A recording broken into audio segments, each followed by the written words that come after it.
Hello friends, welcome to இது செல்விஸ் kitchen. நான் உங்கள் செல்வி. இன்றைக்கி நாம் கிச்சனில் பார்க்க போகிற சுவையான ரெசிபி எல்லாருக்கும் பிடிச்ச சிக்கன் பிரியாணி. இந்த சிக்கன் பிரியாணியை 3/4 கிலோ அரிசியில் அடி பிடிக்காமல் குலையாமல் உதிரியாக அட்டகாசமான சுவையில் உங்களுக்கு நான் செய்து காட்ட போகிறேன். அதுக்கு முன்னாடி நம்ம சேனலை சப்ஸ்கிரைப் பண்ணாதவங்க சப்ஸ்கிரைப் பண்ணிக்கோங்க. பக்கத்தில் இருக்க பெல் பட்டனை டச் பண்ணிவிட்டு அப்படியே ஆல்ற ஆப்ஷனையும் கிளிக் பண்ணிக்கோங்க. நான் அடுத்தடுத்து போடுற சுவையான ரெசிபி உங்களை வந்து சேரும். வாங்க இந்த சுவையான சிக்கன் பிரியாணி ரெசிபி எப்படி செய்யலான்னு பார்க்கலாம். 3/4 கிலோ பாசுமதி அரிசி எடுத்து வச்சுருக்கிறேன். இப்போ இதை நம்ம கழுவிட்டு நல்ல தண்ணியில் 1/2 மணி நேரம் ஊற வைக்க போகிறோம். இப்போ நம்ம இதை கழுவிக்கலாம். தண்ணி ஊற்றி ஒரு 2-3 டைம் நல்லா கழுவி எடுத்துக்கலாம். இப்போ அரிசியை நல்லா கழுவி எடுத்துகிட்டு வந்துட்டேன். இப்போ நல்ல தண்ணி ஊற்றி நம்ம இதை 1/2 மணி நேரம் ஊற வச்சுக்கலாம். அரிசி 1/2 மணி நேரம் ஊறிக்கிட்டு இருக்கட்டும். நாம் பிரியாணிக்கு தேவையான மசாலாலாம் வதக்கி எடுத்துக்கலாம். ஸ்டவ்வில் ஒரு குக்கர் வச்சு ஆன் பண்ணியாச்சு. 3 டேபிள் ஸ்பூன் நெய் சேர்த்தாச்சு. 100 ml சன்ஃப்ளவர் ஆயில் சேர்த்தாச்சு. ஆயிலும் நெய்யும் நல்லா ஹீட் ஆகட்டும். ஹீட் ஆன உடனே நம்ம ஸ்பைசஸ் எல்லாம் ஆட் பண்ணிக்கலாம். 2 பிரிஞ்சி இலை கட் பண்ணி சேர்த்துருக்குறேன். 2 பீஸ் பட்டை, கொஞ்சம் ஜாதி பத்திரி, ஒரு அன்னாச்சிப்பூ, 7 கிராம்பு, 4 ஏலக்காய் எல்லாம் சேர்த்தாச்சு. சேர்த்துட்டு இப்போ லோ ஃப்ளேமில் லைட்டாக இதை வறுத்து விட்டுக்கலாம்.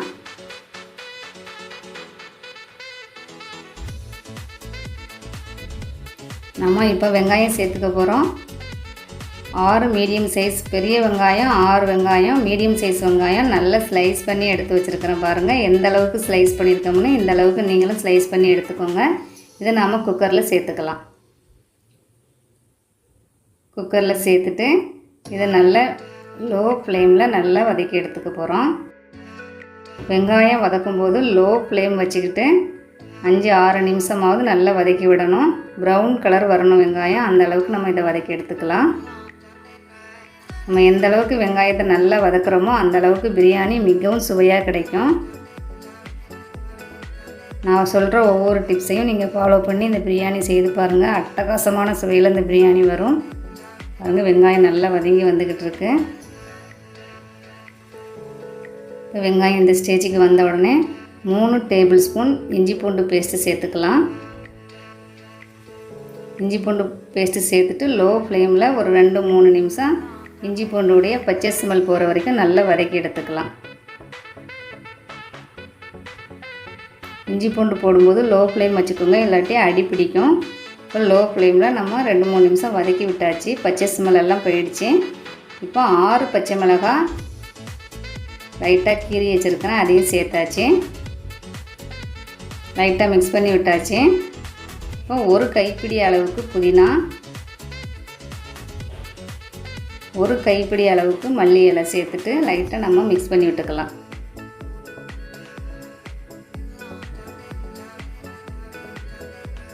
லைட்டாக மிக்ஸ் பண்ணியாச்சு. இப்போ நாம் இந்த பிரியாணிக்கு தேவையான மசாலா சேர்த்துக்க போகிறோம்.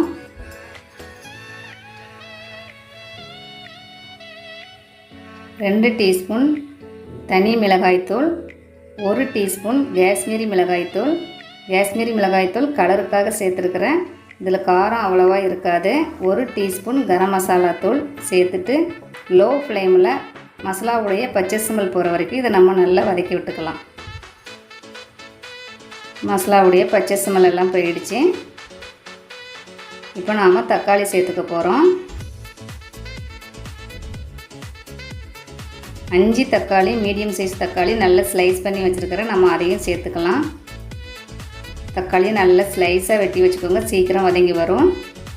தக்காளி வதங்கிறதுக்கு கொஞ்சம் உப்பு சேர்த்துக்கலாம்.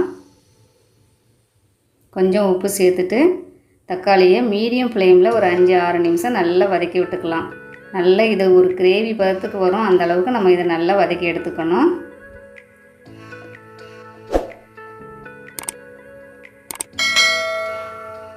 நல்ல டைம் எடுத்து ஒன்று சேர்க்கும்போதும் சொன்ன டைமை ஃபாலோ பண்ணி நீங்களும் செய்து பாருங்கள். அவ்வளோ ஒரு சுவையான பிரியாணி கிடைக்கும்.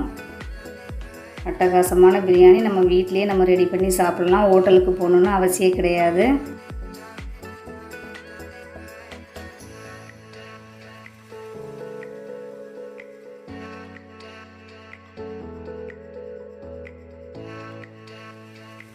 இப்போ 100 ml கட்டி தயிர் சேர்த்துக்கலாம். இப்போ தயிரை நல்லா மிக்ஸ் பண்ணி விட்டுடலாம். மசாலாவோடு சேர்கிற அளவுக்கு நல்லா மிக்ஸ் பண்ணி விடுவோம். கெட்டி தயிர் சேர்த்துக்கோங்க, தண்ணியாக வேண்டாம். நல்லா மிக்ஸ் பண்ணி விட்டாச்சு. அரை லெமன் ஜூஸ் எடுத்து வச்சுருக்கேன். அரை லெமன் போதும். நான் ஜூஸ் பிழிஞ்சு வச்சுருக்கேன், அதை சேர்த்தாச்சு. லைட்டாக மிக்ஸ் பண்ணி விட்டுக்கலாம். இப்போ 3/4 கிலோ சிக்கன் நான் வாஷ் பண்ணி எடுத்து வச்சுருக்கேன். நம்ம அதை சேர்த்துக்க போகிறோம். பிரியாணிக்கு சிக்கன் வந்து இந்தளவுக்கு பெரிய பெரிய பீஸாக எடுத்துக்கோங்க. லெக்கில் வந்து இந்த மாதிரி லைட்டாக கட் பண்ணி எடுத்துக்கிட்டிங்கன்னா கோடு மாதிரி போட்டு மசாலா உப்பெல்லாம் நல்லா சேரும். இல்லை இருக்கிற மாதிரி நீங்கள் சிக்கன் சேர்த்து பிரியாணி பண்ணிங்கன்னா அட்டகாசமான சுவையில் பிரியாணி கிடைக்கும். பாருங்கள், எல்லா சிக்கனையும் நம்ம இப்போ சேர்த்துக்கலாம். குக்கரில் சேர்த்துட்டு இதை நைஸாக மிக்ஸ் பண்ணி விடுவோம்.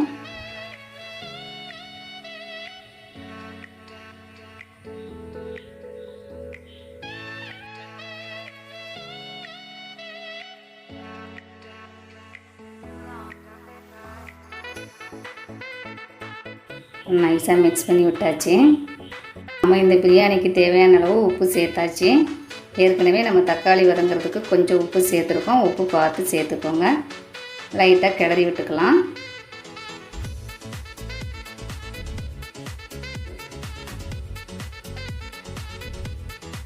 இப்போ நைஸாக கிளறி விட்டாச்சு. இப்போ ஒரு மூடி போட்டு லோ ஃப்ளேமில் ஒரு 5-6 நிமிஷம் நம்ம இதை வச்சுக்கலாம். அப்படியே ஸ்டவ்வில் குக்கர் மூடி போட வேண்டாம், சாதாரணமாக ஒரு மூடி போட்டுக்கலாம்.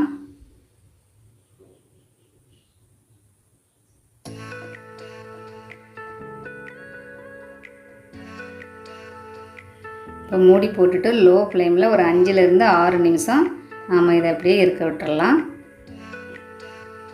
மூடி போட்டு லோ ஃப்ளேமில் 5-6 நிமிஷம் இது இருக்கட்டும். சிக்கன்லேருந்து தண்ணி எல்லாம் வெளியேறிடும். அதுக்கப்புறம் நம்ம அரிசி சேர்த்துக்க போகிறோம். பாருங்கள், நம்ம அப்போ பார்க்குறப்ப தண்ணியே இல்லாத மாதிரி இருந்தது. இப்போ சிக்கன்லேருந்து எவ்வளோ தண்ணி வந்து வெளியேறி இருக்குன்னு இப்போ நைஸாக கிளறி விட்டுக்கலாம்.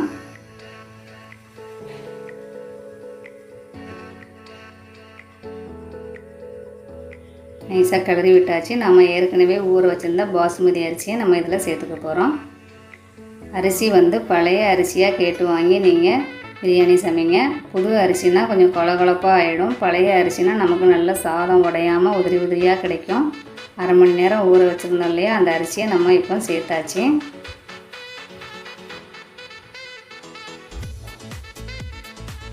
இப்போ பிரியாணிக்கு தேவையான அளவு தண்ணி சேர்த்துக்க போகிறோம். தண்ணி 1க்கு 1.5 அளவு தண்ணி. நம்ம 1 டம்ளர் ரைஸுக்கு 1.5 டம்ளர் தண்ணி சேர்த்துக்கலாம்.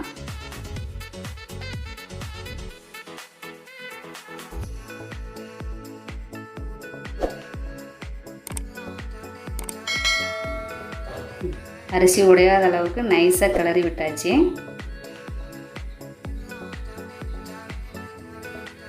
இப்போ நம்ம குக்கர் மூடி போட்டுட்டு ஸ்டவ்வை வந்து ஃபுல் ஃப்ளேமில் வச்சுட்டு ஸ்டீம் வர வரைக்கும் வெயிட் பண்ணலாம். இப்போ நாம் குக்கர் வெயிட் வைக்க வேண்டாம், ஃபுல் ஃப்ளேமில் ஸ்டீம் வர வரைக்கும் வெயிட் பண்ணுவோம்.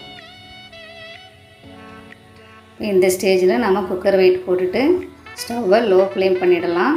லோ ஃப்ளேமில் 15 நிமிஷம் இந்த பிரியாணி இப்படியே இருக்கட்டும். நான் விசில் எதுவும் விட போகிறதில்ல. 15 நிமிஷம் டைம் செட் பண்ணி தான் நான் இந்த பிரியாணி செய்கிறேன். நீங்கள் இதே மெத்தடை ஃபாலோ பண்ணி பாருங்கள். சாதம் முழுசாக உடையாமல் உதிரியாக அருமையாக அட்டகாசமாக வரும். 15 நிமிஷம் ஆகிடுச்சு. ஸ்டவ் ஆஃப் பண்ணியாச்சு. ஸ்டீம் ரிலீஸ் ஆன உடனே நம்ம குக்கர் ஓப்பன் பண்ணி பார்க்கலாம்.